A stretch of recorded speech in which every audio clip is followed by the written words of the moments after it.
Looks like about a 12-horse band here.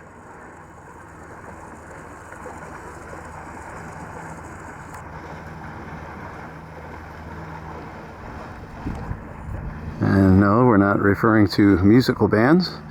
That's what they call groups of horses that live together, bands.